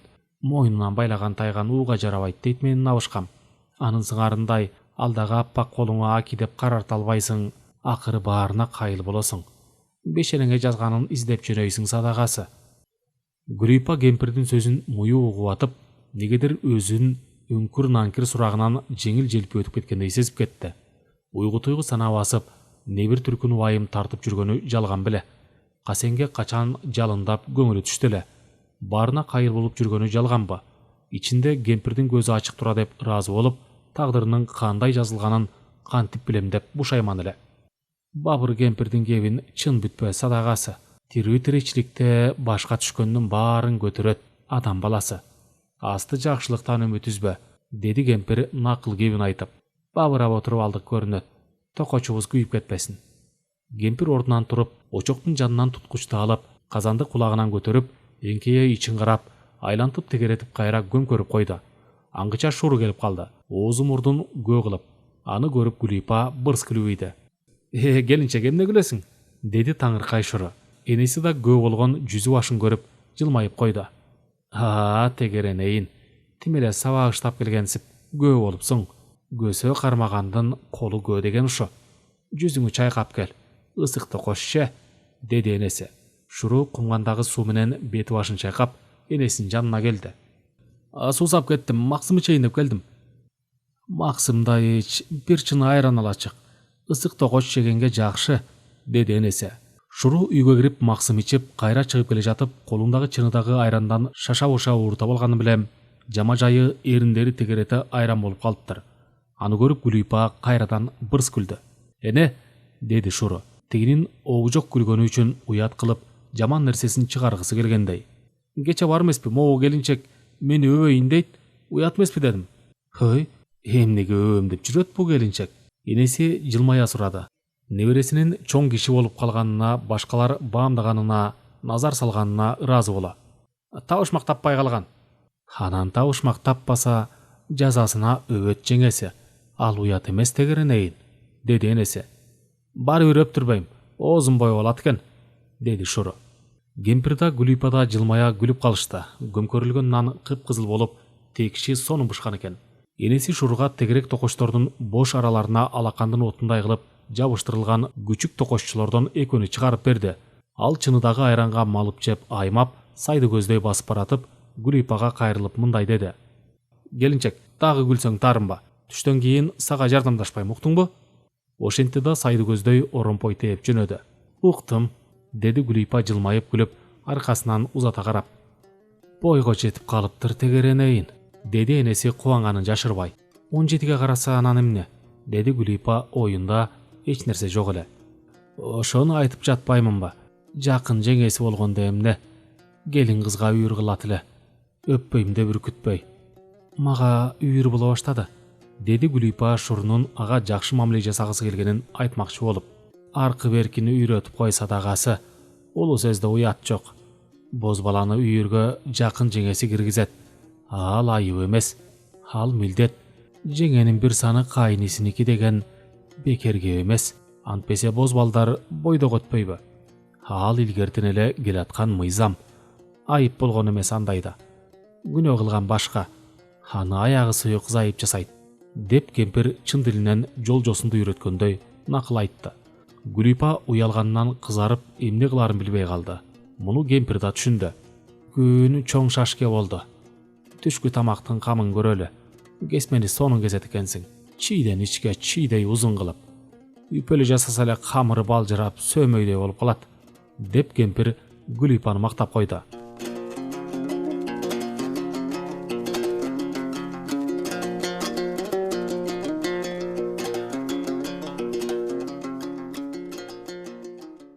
Оруктамга автомашина чанда келчү. Кээде гана акиташ бышырып бүткөн күнү, кайсы күнү кара түтүн булап чыгып, кайсы кечте ал ак шола болуп жалынга айланып күйүп калганын директордун чарбалык иштери боюнча орун басары Василий Воеводин 10 чакырым алыстыктагы сынтырдан эле көрүп билип тургандыктан, аки зарыл керек болуп калган кезде совхоздун эски полутора танкасын айдатып жетип келип калчу. Болбосо демейде акичилер бышырган ташын өздөрү өгүз арабасына жүктөп сынтырга жеткирип беришчү. Бусам автомашина от жаккан күндүн эртеси эле келип турат. Василий Васильевич айдатып келчү кичинекей эски машина эмес, андан алда канча чоңураак, бийигирээк, жапжаңы 3 тонналык ЗИС-5 машинасы келип токтогондо, түшкү тамакка жаңыдан отура баштаган оруктамдыктар жабыла турушту. Үсті башы чаң болған Василий Васильевич так машинаның үстінде жүргенін көріп, жан жігіт кабинада андан даражасы чоң адамдың отырғанын дароо баамдады да утурлайша шабасты. Кабинаның эшигин катуу ачып, эткелинен келген олбурлуу жаш жигит директор Тапаев чыкты шашпай. Совхоздогулар аны аты жөнүн атабастан, аны көпчүлүгү деле билбейт. Тапаев, товарищ Тапаев дешет. Тапаев айтты, Тапаев келатат, Тапаев келип кетти дешкенге көнүп алышкан. Өзү адеп эле келгенде да товарищ Тапаев деп кайрыламага деп айткан экен. Анткенин себеби анын атасы эски кызматкер болгондуктан товарищ Тапаев аталып, лакап болуп журт оозуна алынгандардан. Уулу да ошо эл оозуна алынган адамдын уулу экенин көрсөткүсү келгендей, ата аңызына корстон болгонунан Тапаев деген сөз Чапаев дегендей эле угуларына ынанып, ишенгенинен ошенткенин көпчүлүк билчү эмес. Ал шашыла келаткан жан жигитти бир карап алып, өзү салам айтсын дегенчелик кылып, аркасына кылчая орун басарына: «Ну как доехали, товарищ Воеводин?» деди. «Доехали, товарищ Тапаев», деди Василий Васильевич борттон бутун салаңдатып, дөңгөлөккө коюп жатып. «Ассаламу алейкум», деди жашы улуулугуна карабай жан жигит тигинин атайлап эле биринчи салам айтсын дегенин түшүнгөндөй. Саламат. Иштериңиз кандай, жолдош?» Директор анын фамилиясын эсинен чыгарып ийгениненби, же атайлап эле манчыркаганынанбы сөзүнүн аягына жетпей калды. «Жан жигит Жантөрөев», деди Василий Васильевич. «Знаю вы без тебя», деп койду Тапаев, тигини каккандай. Иш кандай, жолдош Жантөрөев?» Жантөрө деген нары нарыктуу, нары сыймыктуу, оозго толо түшчү ысымды маскаралагандай Жантөрөев деп жанын торойтуп салганына жан жигит ардана түштү. «Жантөрөевмүн, жолдош Тапаев». Значит, төрө тукумунан дечи. Вот что. Ит атайы тутула түштү директордон. «Кой терисин жамынып, ити куловчу Койбагаров боло алганым жок», деди жан жигит да ардангандан. Минтип айтканынын да жөнү бар болчу. Анткени алда Тапаевдин атасындай эле Ашуу белдин ар жагындагы өрөөндөгү журтка белгилүү адамдардын тукумунан эле, өзүн ак сөөктөн, чоң манаптын тукумунанмын деп сыймыктанып калчу жан жигитке да. Ал эми Тапаевдин тукуму кичине манаптан болгонун, анын чоң атасынын аты Төбөй экенин, ошонун бир уулу тыңчыгып орус Тузем мектебинен бүтүп тилмеч болуп жүргөнүн бала кезинде укканы бар. Кой терисин жамынып дегени да ошондон. Чынында анын атасы төңкөрүштөн кийин башка ысымга катталып, тегин жашырган деле эмес. Орус чиновниктеринин Тапаев деп атап, документин да ошондой толтурушкандан улам Тапаев болуп кеткен. Кат-сабаты жоюлган, орусча окуган, ал кийин советтик, чарбалык кызматтарда көбүнчө совхоздордо иштеп жүрүп пенсияга чыккан. Чарбада ветврач болуп жүргөн уулун совхозго директор кылып дайындатканда атасынын эски тааныштарынын, байланыштарынын пайдасы тийген. Вы, оказывается, чычалак жолдош Төрөев, деди директор кызыраңдай. Чычалаганым жок, чынын айттым, жолдош Төбөев деп оозу кычышып айтып ие жаздап, араң токтоду жан жигит.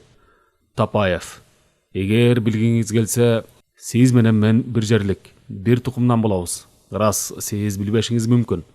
Атаңыз жакшы билет, Жантөрө тукумун. Булардын кайым айтышып кыжына түшкөнүн байкаган Василий Васильевич дагы бир нерсе болуп кетпесин дегендей жан жигитти тыйган болду. Ушу сен койсоңчу, жан жигит, зачем керек сага спорит? Начальство айтса укса керек. Спорит эткен жокмун. Мен тууган экенимди айтып атам, деди жан жигит жоошугандай. Үйгө кирип дамос тийгиле, жүрүңүздөр. Директор жан жигиттин тууганбыз деп айткан сөзүн жалтактай түшкөнүнөн ачуусу бир аз тарай түшкөнсүдө. Ошентсе да кекирейгенин сактап, дароо ээрчип үйгө киргиси келген жок. Чакырып келтире албас коноксуз. Рас өзүбүздүн эшиктөр болбосо да, алчалуу төргө келип калыпсыз, козу жеп кетиңиз, деди жан жигит тигинин тартынчыктап турганын. Эгер ал үйгө азыр кирбей койсо мамилеси башкача өзгөрүп оордоп, кийин соң ичине залакасы тиерин түшүнгөндөй, козу жеп кетиңиз деп атайлап айтты. Жылуу сөз жылаанды ийинен чыгарат эмеспи? Тапаев ии түштү. «Ну как, товарищ Воеводин, может, зайдем?» деп орун басарына кеңешкен болду. «Конечно можно, товарищ Тапаев», деди ал жалтактап. «Жан жигит хороший товарищ, доброе дело делает». «Знаю», деди директор орусча. Алдыларына коюлган тамакты ичпей жардана туруп карап калышкан оруктамдыктар тигилердин үйдү көздөй келатканын көрүп, ачык эшиктен бирден сыртка чыга баштады. Серковай абышка чыккан эң алды бай эле. Ал утурлай басып директорго салам айтып кол сунду. Келиңиз, үйгө кирип төргөтүңүз.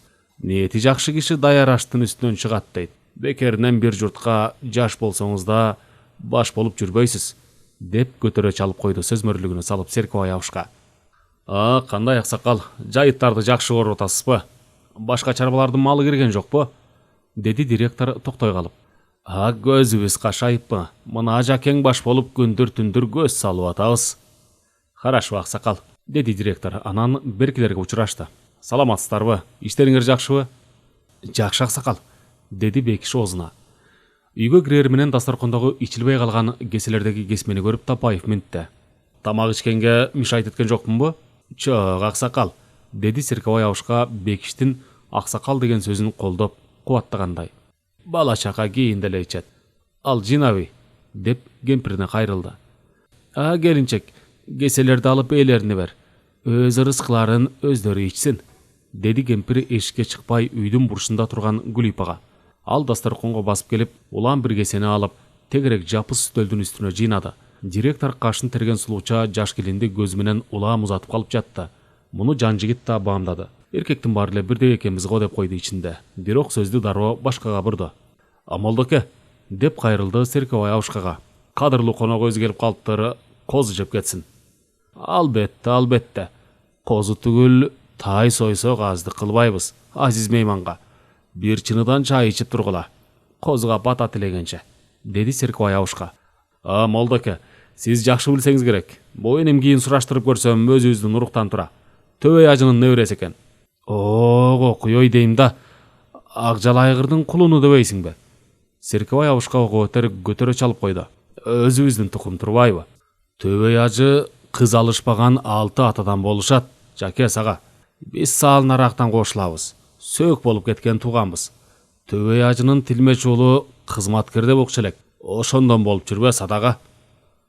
Да аксакал, но чоң атам ажы болгон эмес, деди директор атасынын айткандарын эстеп актангандай. Анысы ырас, Меккеге барып келген эмес. Тыңдыгынан, тири карагынан ажатылган эмеспи? Алагабыз, деди Серкебай абышка директордун тегин мактап. Ал төбөйдүн кантип ажы болгонун жаш чагында көп уккан. Ал кишини өзү да көрүп калган. Орто чарбалуу оокаты бар, эл бийлебесе да кеңешке кеп алган киши эле. Эл лакап кылып кийинделе төбөй ажы дешчү. Бала кезинде чыйрак чыккан тура, атанын салбарто колунан экенине карабай. Жайлоонун бир коктусунда кой кайтарып жүрсө, сапар тартып, чарчап чалыгып бараткан 2-3 мырза жигит кеч мал андан сураптыр. Бул жол боюндагылардын баарынын эле үйлөрү карал ачык.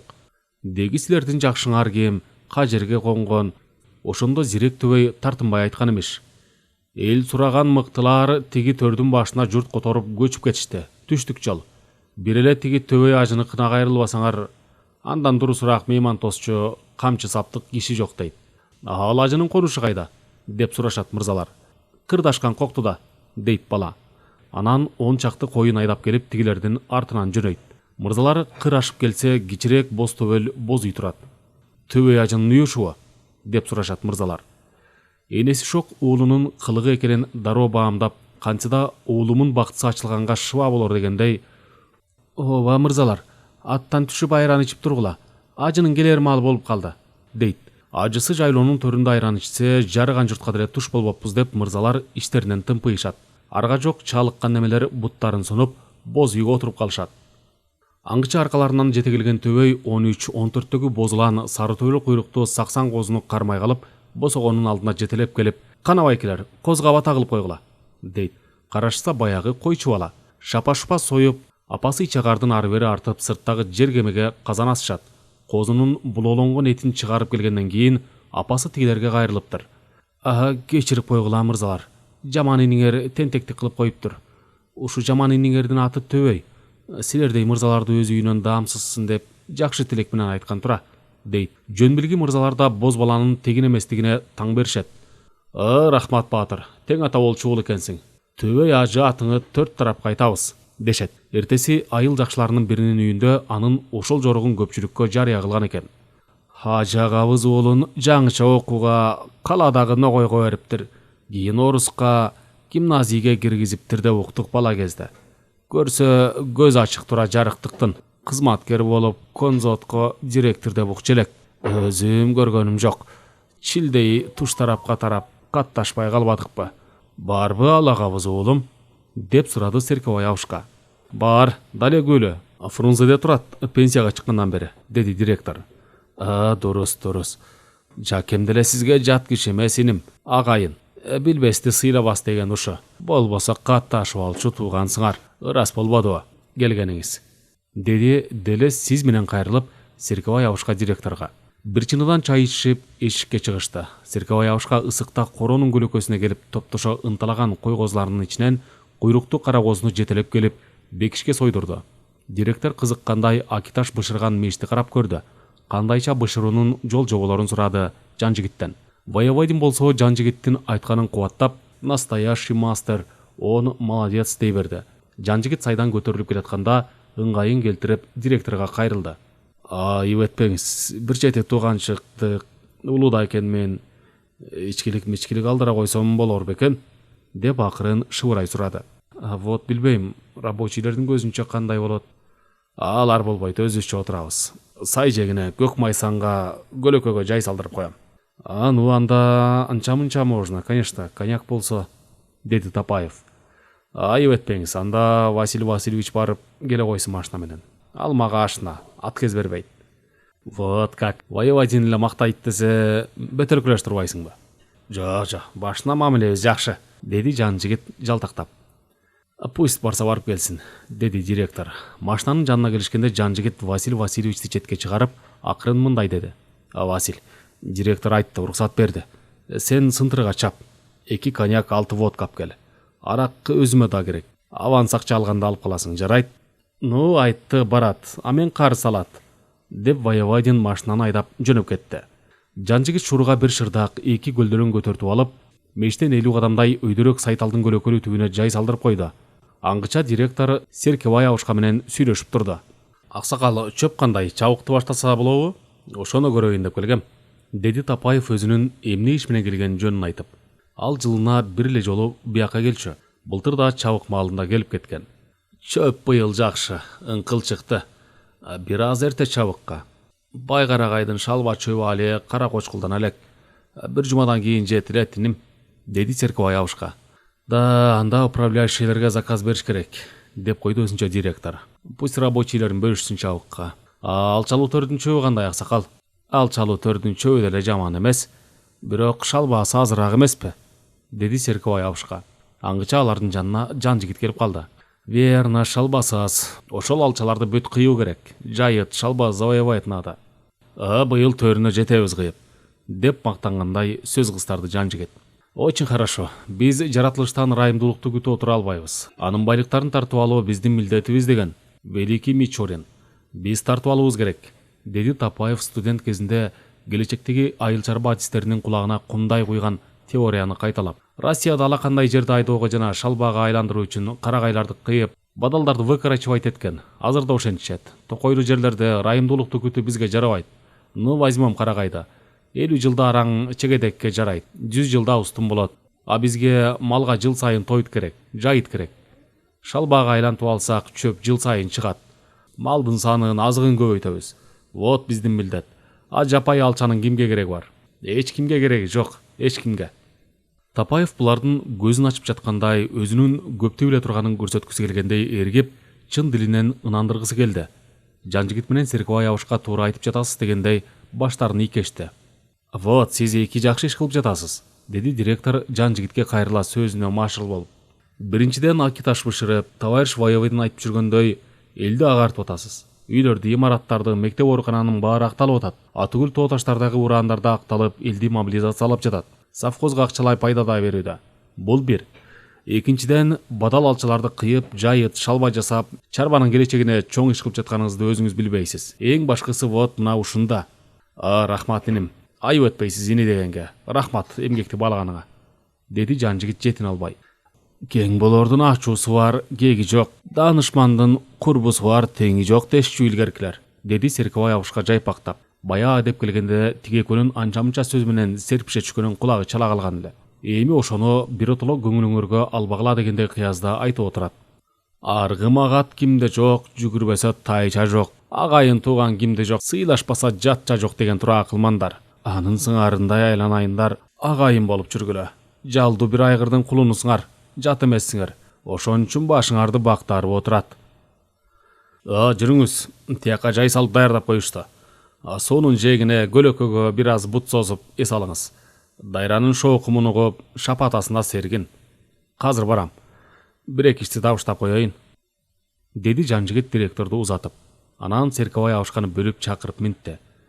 Бекиш менен Касен алчагыйсың, тамактаңдыбай. Уят, директордун көзүнчө берде жүрүшкөнү. Дасторкон салдырып, чай куйганга тиги Касендин келинчегин жиберсин жегем. Чоңдун жанына чогулуп алганыбыз уят. Директор Василий үчөөбүз эле болобуз биякта. Өзүңүз биякта баш көз болуңуз. Шопур жанагы Митя да биякта эле болсун. Герчөнү ысылыкка бышыртып, келинчектен бери бигиле. Василь келери менен. Ишти тапшырып коюп Жанжигит директордун аркасынан басты. Жарым саат өтпөй Василь Васильевич келип калды. Мурдун тердетип, көзүн күлүңдөтүп, баары жайында дегендей. Дүпү өскөн топ бадалдын көлөкөсүндөгү көк майсанга салынган шырдактын үстүндөгү көлдөлөңдө туфлисин чечип, көйнөгүнүн жакасына муштундан саал кичирээк кылып түйүлгөн кара галстугун бошотуп, бош коюп жамбаштап жаткан Тапаев орун басарын көрүп чыканактай калды. «Ну как, все в порядке?» деп сурады. «Конечно, товарищ Тапаев», деди Василий Васильевич жайдаңдап. Костюмунун сырткы эки чөнтөгүнө сала келген эки коньякты шырдактын учуна таштап койду. «Аракчы, Василий Васильевич?» деп сурады Жанжигит. «В кабине сейчас алып келет Митя». «Митянын кереги жок, өзүм алып келем», деп Жанжигит ордунан туруп, машинаны көздөй басты. Ошол учурда Гулипа үйдөн чыгып келатыптыр. Дастарконунан нан ороп алып, машинадан бери өтө бергенде Жанжигит токтойдур дегендей колу менен белги берип ишарат кылды. Ал токтоп калды. «Стакан алып алдыңбы, Күкүн?» деди жанына келип Жанжигит. Биринчи жолу атынан атап, атаганда да жөн атабай Гулипа дебестен Күкүн деп эркелете айтканына өзү да тиги да таң кала түштү. Башын чайкады Гулипа, оозуна сөз кирбей кызара түшүп уялганынан. «Алып келе кой, Герчөнү да ала кел», деди Жанжигит кабинадан чыгып, тигитердин башын аңкайып карап турган Митянын жанына келди. «Митя, арак где?» Ал башын шилтеп кабинаны көрсөтүп койду. Жанжигит кабинадан эки бөтөлкөнү алып, Гулипаны күтүп туруп калды.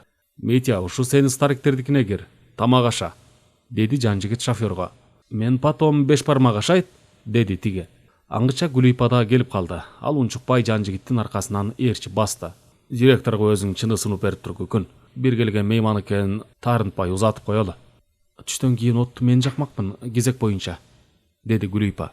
«Кудай албайт, үпөл жаксын, айттырып коем». Жанжигит менен жанагы жаш келиндин кошо келатканын көрүп Тапаев галстугун оңдоп тартып, сунган бутун жыйнап мандаш токунду. Гулипа унчукпай дасторконду жайып, көмкөрмө нанды үзүп туурап койду. Анан калай тарелкага сала келген Герчөнү ортого жылдырды. Кырдуу стакандарды аккан сууга чайкап келип, дасторкон четине коюп, басып кетмекчи болду эле, директор чакырып токтотуп калды. «Карындаш, биз менен даамсышып кетиңиз. Ак дасторконду аттап кетпейт. Буйруп турган насиптен ооз тийбесе жол болбойт. Салт да ошондой эмеспи?» Тапаев бала кезинен ата-энесинин кадырлуу мейман күтүшкөндүгү демемет айтып калышчу. Кулагына жедеп сиңип бүткөн сөздөрдү кайталады ушу азыр. Бу келиндин ак куба өңүн гана эмес, тегиз майда аппак тиштерине, көзүнүн агынында аппактыгына жана эле көзү түшкөн. Гулипа кылчайып кайрылып, нарыктуу сөзгө баш ийгендей, саал жылмая такыр эле кетип жаткан жерим жок, кайра келмек болчумун дегендей шылтоо издеди. Буйдала сөз таппай калды. «Мен кайра чай алып келейин», деп ыңгайсыз жерден сөз тапканына өзү да сүйүнүп кетти. «Чайды жөн эле коюңуз, карындаш. Байлары турбайбы биякта, убар болбоңуз. Алда кайдан ташып отуруңуз. Буйрукка айла жок, даамдаш, насиптеш болуп жүргүбүз бардыр», деди Тапаев да саал тийишкендей. «Кана анда бирдемеңер болсо баштайлы, жолдоштор. Как, Василий Васильевич, начнем?» «Конечно, начнем, товарищ Тапаев. Жанжигит, сен мастер арак ачкан». Василий Васильевич Жанжигиттин айыбын ачып таштагансыда, бир кече калып жүргөнүн билдирип. «Мен муну билбепмин, не знал», деди ырсаңдай күлө Тапаев. Шырдактын четине комайлана капталын сала отуруп калган Гулипаны карап башын чайкай. Жанжигит коньякты алып, бир аз ардана түшсө да шишенин оозун тетире, Гулипа жакты каратып саал чайкап алып, түбүн алаканы менен дүп эттире койду эле, тыгыны тырс этип атылып, келиндин алдына түштү. «Ну, настоящий мастер», айтты жана. «Пробка как из пушки, бах!» Василь чын тилинен эле мактап кирди. «Ал аракты өзүң ач», деди үнүн көтөрө чыгарып, ичинен кыжырдана Жанжигит. Арактын шишесин Васильге сунду. Василий Васильевич Жанжигиттин тиштене сүйлөгөнүн, сөзүнөн осолдук кетиргенин сезе калды да, өзү ургулап кирди бөтөлкөнүн түбүн. 5-6 жолу ургулап жатып, тыгынын чыгарып, арақты оозунан саал төгүп алды. Сиз таарынбаңыз, деди Тапаев жан жигитке жылмая күлгөн болуп. Ар ким колунан келген ишин жасаганы жакшы. Карачы, Васильчиңиз канча аракты төгүп алды. Жан жигит кырдуу чоң стаканга бир эле бөксө кылып коньякты куюп, директордун алдына койду. Шымынын чөнтөгүнөн макисин алып герчөнү кесип койду. Василий Васильевич бир шише аракты 2 стаканга мелт калкылып бөлө куюп таштады. Карындашты алдырып койбойлукпу? Коньяк деген кыз келиндердин да ичимдиги 100 грамм 100 албыртат. Куюп коюңуз, деди Тапаев тумшугу менен бош стаканды жаңсай көрсөтүп. Жан жигит бош турган стакандын белине жеткирбей куюп, Гүлипанын алдына жылдырды. Ал баягы ичимдикти өзү сөз айтып баштап алдырайын деп ойлогон. Атургай зоолоңуз зоодой, ырыскыңыз тоодой болуп жүрө берсин деп айтмакчы болгон. Бирок эми Гүлипанын көзүнчө беделин түшүрүп, жайпактап жагалдангысы келген жок. Кудай жалгап сөздү Тапаев өзү баштады. Анда жаке, деп баштады сөзүн директор биринчи жолу жан жигиттин ысмын атап, атаганда да улуулугун урматтап отургандай көрсөтүп, ушул тосту мына ушул жерде отургандар үчүн, Оруктамдын гүлдөрү үчүн агалып ийсин. Кана анда кагыштырып коелу. Тапаев адегенде колун ийменеп стаканын дасторкондун четине тийгизе ылдый кармап отурган Гүлипаны көздөй сунуп кагыштырып, анан жан жигитке, андан кийин Василий Васильевичке тийгизип тартып ийди. Аны көрүп Василий Васильевич да үф деп үйлөнүп алып, чалкалай аракты чулкулдата ичти. Жан жигит да карап турган жок. Аягында Гүлипа калды. Карындашка өзүм закуска алып берейин, деп Тапаев тарелкадагы герчөдөн бир кесимди алып сунду. Алып ийиңиз, сиздей келиндер түгүл студент кыздар ичишет муну. Колубуздун шагын сындырбаңыз. Ала кой Күкүн, деди жан жигит да бир жагынан. Агайыңдын шагын сындырба. Гүлипа башын көтөрбөй, кызарып татара, бирдеме деп сүйлөп ичидөй оозун кыбыратып барып, мурдале анча-мунча тартып жүргөн тамак экенин эстегендей, муундарын титирете стаканды эгине тийгизип, анча-мунча ичкен болду. Ушуну гана күтүп тургандай Тапаев бая сунуп турган герчөсүн эрдине таккады. Гүлипа сол колунун алаканы менен тигинин колун акырын түртүп, манчаларынын учу менен сунулган герчөнү алып оостийди. Рахмат карындаш, атыңыз Күкүн Турбаева. Эми билип алдык. Өзүңүз да Күндөй, атыңыз да Күкүн Турбаева. Күкүн десек айып болбойбу? Деп сурады Тапаев. Гүлипа башын чайкады. Тиганы мунусун ошентип атасаңыз уруксат дегенде ойлоп калды. Жаңылбасам, сиз Күкүн экинчи фермада дүкөнчү элеңиз го. Бир жолу көргөндөй болгом, деди Тапаев. Гүлипа дагы башын чайкады. Гүлипа дүкөнүн өткөрүп берген, турмушка чыкканына байланыштуу, деди жан жигит тигини оор абалдан куткаргандай. Менде иштеген Касен деген инилердин келинчеги. Чогуу иштешет. Ошондой деңиз. Алдагындай аппак колду кантип кара жумушка кыйдыңыз? Болбойт. Кайра дүкөнүңүздү алып берем. Керек болсо Сынтырдагы чоң дүкөндү башкартам. Сиздин орун бу жерде эмес, деди Тапаев жана эртең менен эле Серкебай абышканын кемпири ага айткан сөздү кайталагандай. Ата көрү, муну кара, тартып кеткиси бар, деди ичинен жан жигит кызганып, анан Гүлипаны карады эле, ал Тапаевди көз алды менен карап, бир нерсе айтчудай болуп турганын сезе калды. Чоңдор менен мамиле түзгөндү билип алган сойку түгөт, мейли деп жибербесин, деген ойго келген жан жигит мурдараак оозунмак болду. Күкүн апаңа жардамдашып, кесмесин кесип бер, 5 бармакка даярдап. Козунун эти ал 2 саатта бышат эмеспи, деди жан жигит. Мунусу отура бербей, кетпейсиңби деген эле. Ал ордунан турайын деп бутун тартып жыйнап баратканда Тапаев токтотуп калды. Эт бышканга көп бар, ашыкпаңыз карындаш. Алдагы алдыңыздагыны аягына чыгарып коюңуз. Кана куйбайсыңарбы дагы, деди директор буйрук бергендей. Жан жигит коньякты алып, тигинин стаканынын кырына жеткире коюп алдыга койду. Василий Васильевич аракты баягысындай эле ургулап жатып ачып, өздөрүнүн ичин толтурду. Анда бул тосту жеке сиз үчүн көтөрүүгө уруксат этиңиз карындаш. Менин сөзүмү жана айткан ойлонуңуз. Сиз үчүн качан болсо кызмат кылууга даярмын, деди Тапаев бу жолу да өзү көтөртүп. Кана анда карындаштын татына кай болуп жүрүсүн каалагандар калтырбай алып ийсин. Өзү чоң стакандагы толтура коньякты суудай эле шимирип ичип койду. Жан жигит да сенден эмнем дегендей шак тартып ийди. Бир аз тартынчыктап турган Василий Васильевич тигилерди көрүп, чалкалай көтөрүп ийип, герчеден алып көккө мурдуна такап жыттап турду. Алдагыныңызды алып коюңуз карындаш, деди Тапаев. Бир аз каны кызый түшкөнүнөнбү, ыржактай кошумчалап койду. 2 уртам коньякты секелек кыз деле ичет, сиздей келин түгүл. Алып ийиңиз эми. Ушундан кутулайынчы, дедиби. Гүлипа коньягын аягына чейин ичип, ордунан турду. Жардамдашайын тияка, деп акырын басып кетти. Кирди чыкты акылы бар экен, деп койду Гүлипаны ичинде жан жигит. Анан негедир эмне үчүн ушу керсейген мадырбаш директорго бөжөңдөйм деп налып да алды. Гүлипа узары менен Тапаев галстугун бошотуп, бутун сунуп жамбаштай кетти. Уже 2 суткада оттым деп сурады Василий Васильевич. Эртең менен токтотобуз. Буйрса бышат. Дүйшөмбүдө понедельник ташып жеткирип беребиз, деди жан жигит. Очень жакшы, деди Василий Васильевич. Ушу сен еще даярда, көп керек. Даярдайбыз, ташыйбыз, даяр. Молодец, жан жигит. Большое дело делаешь. Правильно говорю, товарищ Тапаев? Конечно, кукушка хвалит петуха. А шочу? Деди Тапаев орысча, анан ыржактап күлүп койду. Вижу. Оба настоящий мастера. Василий Васильевич та тигини кубаттагандай арак ичүү жагынан чыгансыңар деп жатат дегендей коштоп күлүп калды. Сен эле бизден кем калып жатасыңбы ичкен жактан деп жан жигит бир аз тырчый түштү. Ансыда чыйралып, бутубөйдү төмпөйтүп сулатайын деп экинчи коньякты алып, эр болсоң менчилеп бир уруу ачып алчы дегендей дүпеттире бир салып ачып койду. Мурдагы шишенин түбүндө калган коньякты стаканга куюп, жаңысынын үстүнө кошумчалады. Василий Васильевич, ап келсе керек анда аракты, деди жан жигит воеводинде жумшап. Бир бөтөлкө арак ичип алган алы кыпкызыл болуп чыкты. Ансыда азырынча аракка алдыра элек болчу. Ордунан туруп машинаны көздөй жөнөдү. Тапаев та эткел денесин өзү көтөрө албагансып, эки алаканына таяна туруп бадалдарды аралай эле 5-6 кадам басып барып, табарсык сындырды. Ата тукумуна кара тамандын кан аралашкан ургур. Бадалды аралап нары барса өлөбү. Дасторкондун кашына сыят акмак, деп ичинен сөгүп алды жан жигит. Эгер ал колун сууга чайкап келбегенде, жан жигит көңүлү андан 3 көчкөн журттай калмак окшойт. Василь да 2 бөтөлкө аракты 2 чөнтөгүнө салып жетип келди. Бирин ачып, эми толтурадан эмес, стакандын кап ортосунан койду. Жан жигит оозуна сөз айтмак болду. Түбө бирге кошулат, учу бирге айрылат дейтиним. Жаш болсоң да элге башсың. Андыктан агалык айтар сөзүм аброюңу бек карма. Зоолоң зоодой, ырыскың тоодой болуп жүрө бер. Бизге караан болуп, ошон үчүн ушуну алып коелу, деди жан жигит. Рахмат жаке, деди Тапаев та мактоо сөзгө ээрип. Молодец, жан жигит, деди Василь да жан жигиттин макалдатып айтканынын баарын түшүнбөй калса да, директордун рахмат жаке дегени жакшы сөз айтканын билдиргенин сезе коюп. Үчөө тең стакандарын көтөрүп ичти. Иштери каарыла түштү белем, байтан бери ооз тийбеген токочтон алып, бурдап чайнап киришти. Кана Василь, сен да тост айтпайсыңбы? Деди жан жигит Тапаевди кызытыш үчүн.